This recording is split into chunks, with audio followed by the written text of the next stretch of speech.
Hello student, good morning. Today we will study past tense in our grammar classes. आज हम लोग अपने grammar class में past tense पढ़ेंगे. What is past tense? Past tense क्या है?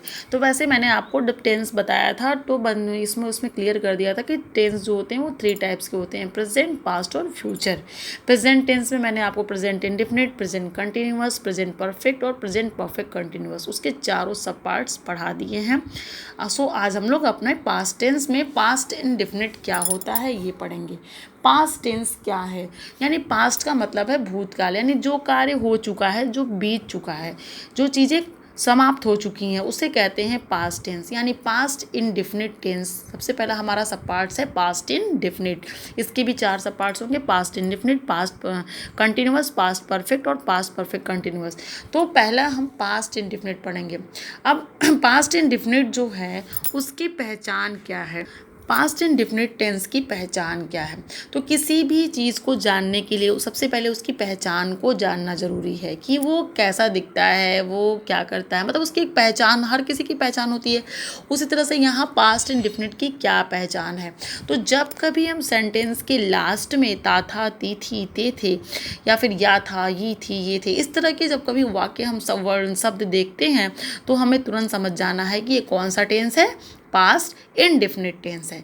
अब पास्ट इंडेफिनिट के हम 4 टाइप्स के सेंटेंस को बनाना सीखेंगे. अफर्मेटिव के क्या रूल हैं, नेगेटिव के क्या रूल हैं, इंट्रोगेटिव के क्या रूल हैं और इंट्रोगेटिव प्रश्न नेगेटिव के 4 टाइप्स के सेंटेंसेस बनाना हम सीखेंगे.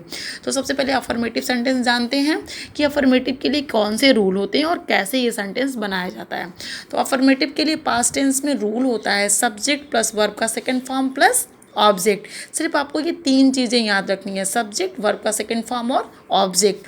एग्जाम्पल देखेंगे. पहला, वह विद्यालय जाता था, यहाँ ता था आता है तो हम तुरंत समझ जाएंगे कि कौन सा टेंस है, पास्ट इंडेफिनिट टेंस है. और पास्ट इंडेफिनिट टेंस में ये अफर्मेटिव सेंटेंस है, इसलिए इस रूल से इस सेंटेंस को बनाएंगे. वह यानी सबसे पहले रूल में सब्जेक्ट लिखना है. वह क्या है? सब्जेक्ट है. वह की इंग्लिश ही.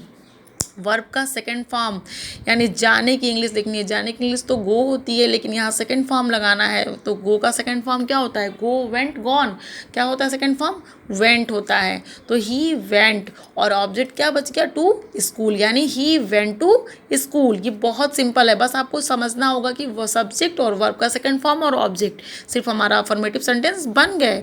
जैसे वे दिल्ली गए थे, दे, वे हो गया दे, यानी सब्जेक्ट क्या हो गया? दे. और जाने की English went, they went to Delhi. एकदम क्लियर है ना कि यहाँ पर सिर्फ सब्जेक्ट, वर्ब का सेकंड फॉर्म और बच गया ऑब्जेक्ट टू दिल्ली. इस तरह से अफर्मेटिव सेंटेंस बनाएंगे. लेकिन नेगेटिव सेंटेंस में आपको थोड़ी चीज़ें जाननी होंगी. नेगेटिव सेंटेंस कैसे बनाते हैं? तो उसके लिए रूल होता है सब्जेक्ट प्लस यहाँ पर did plus not plus verb का फर्स्ट फॉर्म प्लस ऑब्जेक्ट. अब आप एक चीज़ बिल्कुल समझ जाइएगा कि जब अफर्मेटिव टाइप के सेंटेंसेस होंगे तो वर्ब का सेकंड फॉर्म होगा, लेकिन अगर नेगेटिव टाइप के सेंटेंसेस होंगे तो वर्ब का कौन सा फॉर्म होगा? फर्स्ट फॉर्म होगा, क्योंकि हेल्पिंग वर्ब यहाँ पे क्या लग जा रहा है? डिड लग जा रहा है. और यही एक हेल्पिंग वर्ब ही इसमें सभी, चाहे सिंगुलर नंबर सब्जेक्ट हो या प्लूरल नंबर सब्जेक्ट हो, सबके साथ क्या यूज होगा? डिड का ही यूज होगा. ठीक है. तो सबसे पहले आप इस रूल को याद रखेंगे और ये ध्यान रखेंगे कि जब अफर्मेटिव टाइप के सेंटेंस हो तो वर्ब का सेकंड फॉर्म, लेकिन नेगेटिव आने पर वर्ब का फर्स्ट फॉर्म हो जाता है. जैसे हम फुटबॉल नहीं खेलते थे. हम के लिए सब्जेक्ट क्या है? वी और डिड, फिर नॉट, वर्ब का फर्स्ट फॉर्म प्ले और उसके बाद क्या बच गया? Football. We did not play football. हम फुटबॉल नहीं खेलते थे. फिर क्या है? वह खाना नहीं बनाती थी. वह क्या है? सब्जेक्ट है. सब्जेक्ट सी, फिर डिड, फिर नॉट, फिर वर्ब का फर्स्ट फॉर्म बना. खाना बनाने की इंग्लिश क्या होती है? कुक. और उसके बाद food. She did not cook food.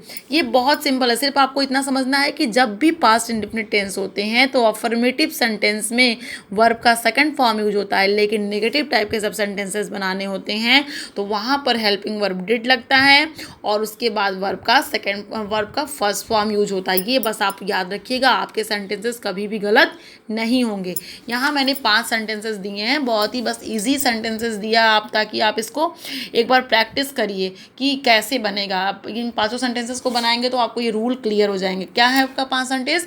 तुम पुस्तक नहीं पढ़ते थे, हम क्रिकेट खेलते थे, वे मंदिर जाते थे, सीता अंग्रेजी नहीं पढ़ती थी, धोबी कपड़ा नहीं धुलता था। ये 5 सेंटेंस जो मैंने दिया है ये आप इसको कर लेंगे, करने के बाद मुझे सेंड करेंगे। जो चीज़ पढ़ाया जा रहा है उसे अच्छे से पढ़िए और समझिए, क्योंकि ये आपके लिए बहुत ही इंपॉर्टेंट है। जब आपके टेंस कंप्लीट हो जाएंगे तभी आपको नरेशन पढ़ाया जाएगा, इसलिए टेंस को समझ लीजिए ताकि नरेशन में कोई दिक्कत ना हो। तो जो चीज़ें नहीं समझ में आती वो मुझसे पूछिए, और एक बार इसको करने के बाद मुझे सेंड भी करना है, ठीक है। Okay, thank you.